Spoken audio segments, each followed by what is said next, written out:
Hello friends. स्वागत है आप सभी का मेरे इस यूट्यूब चैनल में। आज का टॉपिक है स्ट्रेस एंड स्ट्रेन। तो चलिए स्टार्ट किया जाए। जो भी लोग न्यू हैं प्लीज़ वो इस चैनल को सब्सक्राइब कीजिए और अपने फ्रेंड्स में शेयर कर दीजिए। ओके, तो चलिए स्टार्ट करते हैं। तो सबसे पहले हम लोग स्ट्रेन के बारे में देखते हैं कि स्ट्रेन होता क्या है। This is simply the ratio of change in dimension to the original dimension. Okay, change in dimension और ओरिजिनल डायमेंशन के रेशियो को हम लोग स्ट्रेन कहते हैं। जैसे यहाँ पर समझते हैं, जैसे मान लीजिए कि ये एक बॉडी है या कोई मेंबर है, ठीक है। और इस मेंबर पर टेंसाइल फोर्स लग रहा है P। और इस मेंबर का लेंथ इनिशियल लेंथ या ओरिजिनल लेंथ बोलेंगे L0। तो इस फोर्स के द्वारा यहाँ पर क्या इफेक्ट प्रोड्यूस होगा, तो आप क्या कहेंगे कि इसका लेंथ इंक्रीज कर जाएगा। क्योंकि टेंसाइल फोर्स एक्ट कर रहा है तो टेंसाइल फोर्स के एक्ट करने के कारण इस ऑब्जेक्ट का लेंथ चेंज कर जाएगा।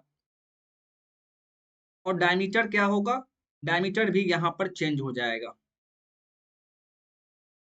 ओके, तो देखिए मान लीजिए कि इसका लेंथ अब हो गया है LF। तो यहाँ पर देखिए हम लोग स्ट्रेन को कैसे लिखेंगे। Strain is equal to change in dimension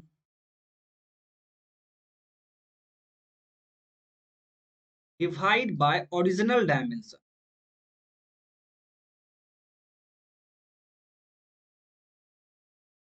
देखिए कोई भी स्ट्रेन निकालने के लिए हमें सबसे पहले ये ध्यान देना होगा कि कौन सा डायमेंशन चेंज हो रहा है।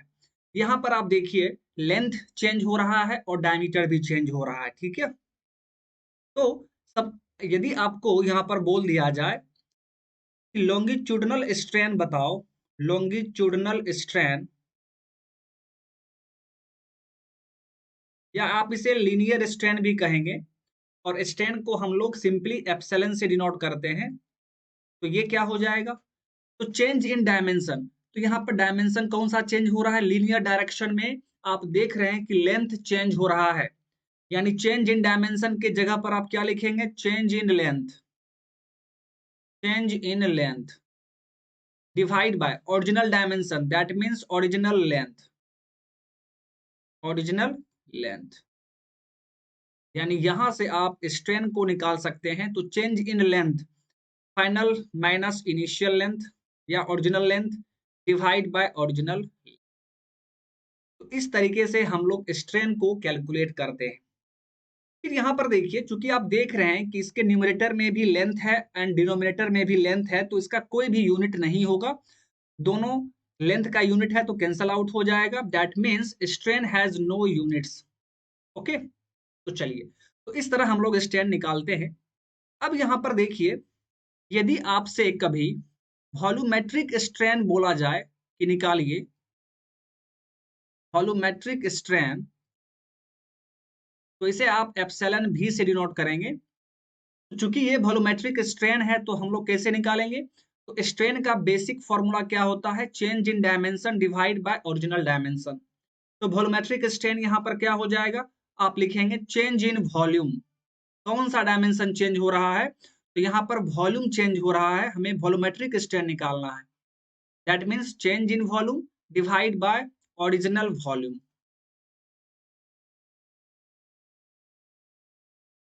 तो इस तरह हम लोग वॉल्यूमेट्रिक स्ट्रेन कैलकुलेट कर लेंगे। Final volume minus original volume divide by original. Okay, चलिए। फिर यदि आपको सुपरफिशियल स्ट्रेन निकालने के लिए बोला जाए, सुपरफिशियल स्ट्रेन, तो देखिए सुपरफिशियल स्ट्रेन जो है वो एरिया से रिलेटेड है। दैट मीन्स किसी भी ऑब्जेक्ट का कितना एरिया चेंज हो रहा है, that means change in area divide by original area, original area. तो तो इस तरीके से जो हम स्ट्रेन निकालेंगे उसे सुपरफिशियल स्ट्रेन कहा जाता है। यानी superficial strain is associated with area, area से उसका कनेक्शन है, ठीक है। और चेंज इन एरिया को आप लोग कैसे लिखेंगे? Final area minus original area divide by original area. तो यहाँ पर देखिए मैंने आपको टेंसाइल फोर्स लगा के आपको मैंने दिखाया है। तो हो सकता है किसी बॉडी में कंप्रेसिव फोर्स लगाया जाए, ठीक है। तो कंप्रेसिव फोर्स लगाया जाएगा तो क्या होगा? लेंथ डिक्रीज कर जाएगा। यहाँ पर टेंसाइल फोर्स है, तो टेंसाइल फोर्स के कारण आप देख पा रहे हैं कि बॉडी का लेंथ बढ़ गया है, बॉडी इलोंगेट कर गया है, ठीक है। यानी एल एफ ज्यादा है एल नॉट से, तो ये स्ट्रेन आपका पॉजिटिव हो जाएगा, ये स्ट्रेन पॉजिटिव हो जाएगा। लेकिन यदि किसी केस में ऑब्जेक्ट पर कंप्रेसिव फोर्स लगाया जाए, कंप्रेसिव फोर्स यदि लगाया जाए तो इसका मतलब है कि इसका लेंथ डिक्रीज करेगा। यानी यहाँ पर फाइनल लेंथ जो होगा वो ओरिजिनल लेंथ से कम हो जाएगा। तो यहाँ पर आप यदि लीनियर स्ट्रेन निकालते हैं तो आप क्या लिखेंगे?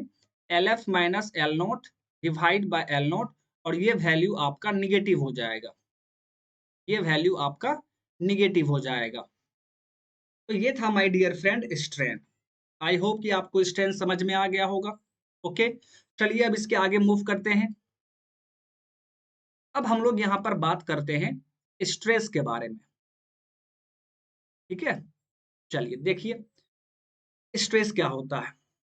It is the magnitude of internal resisting force developed at a point against the deformation caused due to loads acting on the member। देखिए किसी भी मेंबर पर लोड लग रहा है तो वहां पर क्या होगा? डिफॉर्मेशन होगा। जैसा कि आपने प्रीवियस फिगर में देखा, लोड अप्लाई करने के बाद वहां पर डिफॉर्मेशन होता है, दैट मींस उसका डायमेंशन चेंज होता है। तो डिफॉर्मेशन हो रहा है तो उस डिफॉर्मेशन के अगेंस्ट में बॉडी के अंदर एक रेजिस्टिंग फोर्स डेवलप होता है जो इस डिफॉर्मेशन को रोकना चाहता है। उसी इंटरनल रेजिस्टिंग फोर्स का वैल्यू किसी भी पॉइंट पर जितना होगा उसे हम लोग स्ट्रेस कहेंगे। ओके, जैसे देखिए आपके चिक पे, आपके गाल पे यदि कोई एक थप्पड़ लगा रहा है, ठीक है, एक फोर्स अप्लाई कर रहा है आपके गाल पर, तो क्या होगा? आपको वहां पे चोट का फीलिंग होगा। जो गाल की मांसपेशी है वहां पर आपको चोट का फीलिंग होगा। यदि थप्पड़ धीरे से लगाया जाए तो वहां पर चोट का फीलिंग कम होगा, लेकिन यदि जोर से लगाया जाए, ज्यादा फोर्स लगाया जाए तो आपको फीलिंग ज्यादा आएगा, दैट मीन्स चोट ज्यादा लगेगा आपको। तो वहां पर एक्चुअली में होता क्या है? तो आपके गाल के मांसपेशी में खिंचाव आ जाता है, उसके मांसपेशी में खिंचाव आ जाता है, यानी वहां पर एक रेजिस्टिंग फोर्स डेवलप होता है, ठीक है। आप ये कह सकते हैं कि वहां पर मांसपेशी में एक स्ट्रेस प्रोड्यूस हो रहा है, जिसके कारण हमें वहां पर चोट का अनुभव होता है। और फिर आप देखेंगे कि आपका वहां पर जो मांसपेशी है वो रेड हो जाता है, ठीक है। तो यही है आपका स्ट्रेस। जैसे देखिए मान लीजिए कि कोई बॉडी है, ये एक बॉडी है जिसका वन एंड फिक्स है।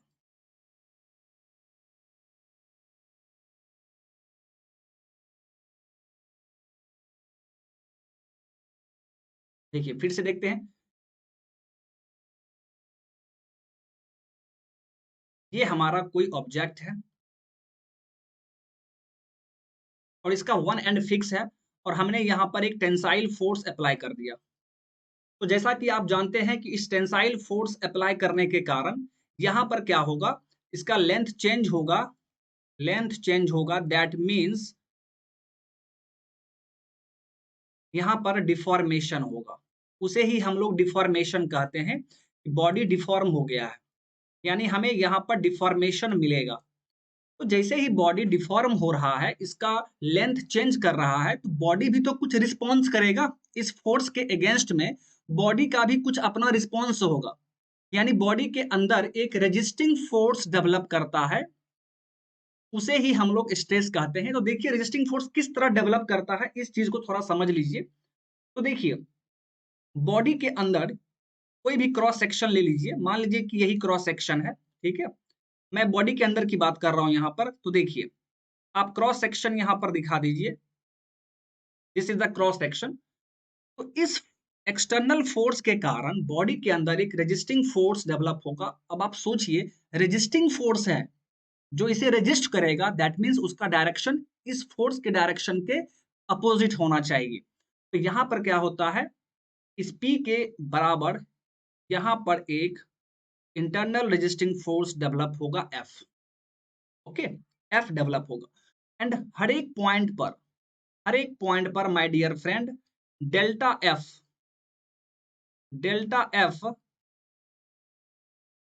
फोर्स प्रोड्यूस होता है।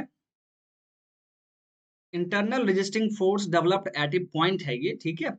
तो यहीं पर यदि हम लोग कोई एरिया ले लें, स्मॉल एरिया डेल्टा ए, ठीक है, तो डेल्टा एफ क्या है, तो स्मॉल एरिया पे ये रेजिस्टिंग फोर्स डेवलप हुआ है।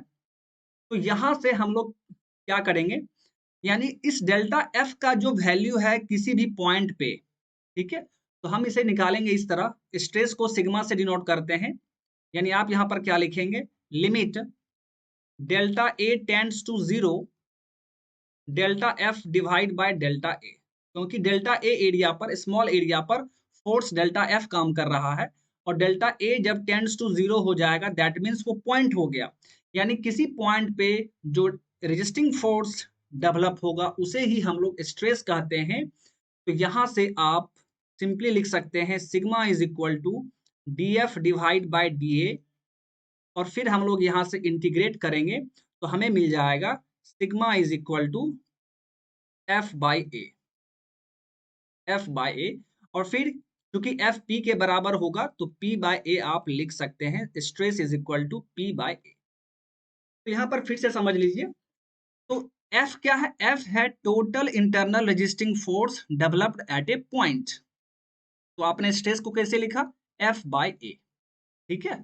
चलिए, तो स्ट्रेस, अब यहां पर आप क्या देख रहे हैं कि इस बॉडी का वन एंड फिक्स था, तो आपने स्ट्रेस निकाल लिया P बाई ए। अब मैं आपको यहां पर एक केस दिखा रहा हूं, जब बॉडी का कोई भी एंड फिक्स नहीं होगा तो क्या होगा, प्लीज आप लोग ध्यान से देखेंगे। यहां पे इस बॉडी का देखिए कोई भी एंड फिक्स नहीं है, और यहां पर टेंसाइल फोर्स P लग रहा है। अब मैं क्या करूंगा, इस बॉडी को दो पार्ट में काट के दिखा रहा हूं आपको। मान लीजिए कि आपने यहां से इसको कट कर दिया, तो फर्स्ट पार्ट ये हो गया यहां से यहां तक,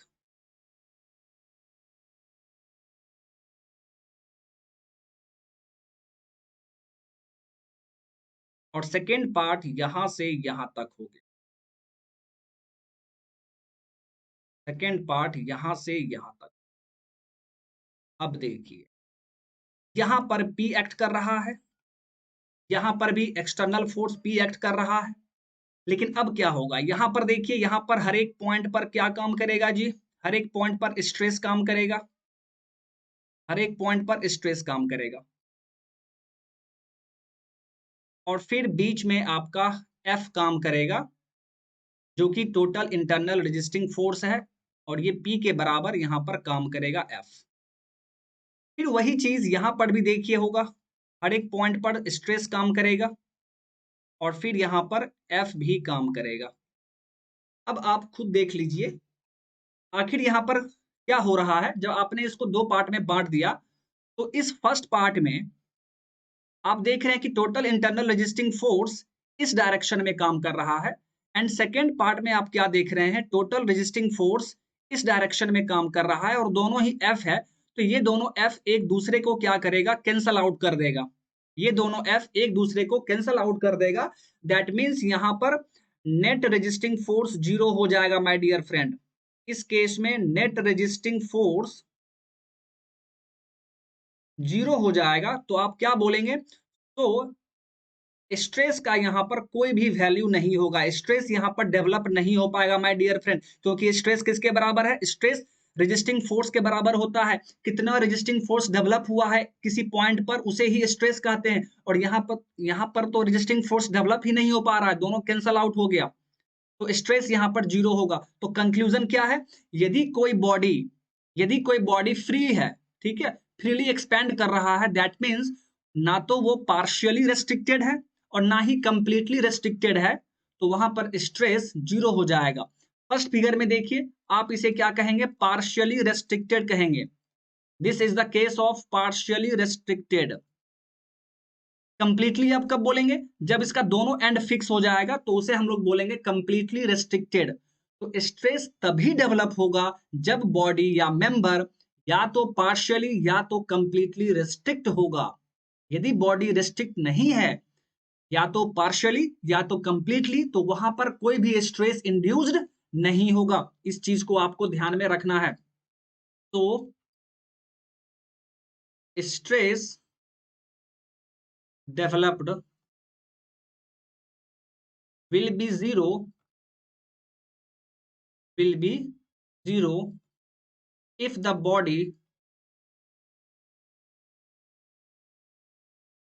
body freely expands,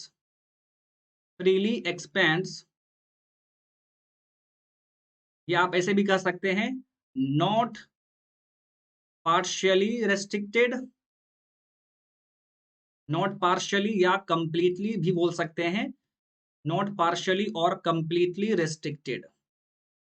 तो वहां पे माय डियर फ्रेंड कोई भी स्ट्रेस इंड्यूस नहीं होगा। अब एक चीज बहुत इंपॉर्टेंट है, प्लीज आप लोग ध्यान देंगे। यहां पर देखिए सेकेंड फिगर में आप क्या देख पा रहे हैं, सेकेंड फिगर में स्ट्रेस जीरो हो गया है माय डियर फ्रेंड। क्या स्ट्रेन यहां पर जीरो होगा? तो आप बोलेंगे नहीं, स्ट्रेन तो जीरो नहीं होगा, क्योंकि फोर्स के कारण यहां पर इसका डायमेंशन चेंज करेगा। बिल्कुल करेगा, डायमेंशन तो चेंज होगा। आप किसी बॉडी को पकड़ के खींचिए तो उसका डायमेंशन चेंज होता है, दैट मीन्स वहां पर स्ट्रेन मिलेगा। पर फिर फर्स्ट फिगर में देखिए, फर्स्ट फिगर में स्ट्रेस फर्स्ट फिगर में स्ट्रेस जीरो नहीं है, मतलब स्ट्रेस वहां पर डेवलप हो रहा है और यहां पर स्ट्रेन भी डेवलप हो रहा है, स्ट्रेन भी डेवलप हो रहा है। तो कंक्लूजन क्या है कि जहां पर स्ट्रेस जीरो होगा, जरूरी नहीं है कि स्ट्रेन भी जीरो होगा। ठीक है, कभी कभी क्वेश्चन पूछा जाता है कि बताओ पहले स्ट्रेस होगा या स्ट्रेन होगा। तो आप वहां पर बहुत सारे स्टूडेंट कंफ्यूज रहते हैं कि पहले स्ट्रेस आएगा या स्ट्रेन आएगा। अब देखिए, यदि आप बोल देते हैं कि पहले स्ट्रेस आएगा, तो आपको सेकेंड फिगर बना के आपको दिया जाएगा। सेकेंड फिगर में आप खुद देख लीजिए, यहाँ तो स्ट्रेस जीरो है बट फिर भी हमें स्ट्रेन मिल रहा है। तो आप ये नहीं कह सकते हैं कि पहले स्ट्रेस आएगा फिर स्ट्रेन आएगा। तो माय डियर फ्रेंड, पहले स्ट्रेन आता है फिर स्ट्रेस मिलता है हमें। ठीक है, किसी केस में स्ट्रेन स्ट्रेन तो हर केस में रहेगा, लेकिन जरूरी नहीं है कि हर केस में स्ट्रेस मिलेगा। तो स्ट्रेन तो सबसे पहले आएगा फिर स्ट्रेस आएगा, यानी strain is the basic cause of stress. ये चीज आपको ध्यान में रखना है।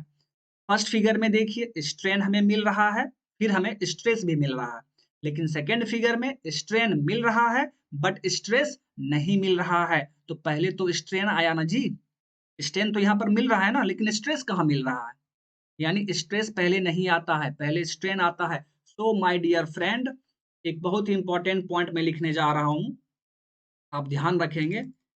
Strain is the basic cause of stress.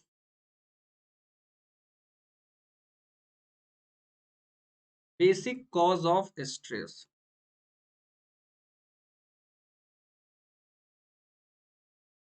Strain is the basic cause of stress.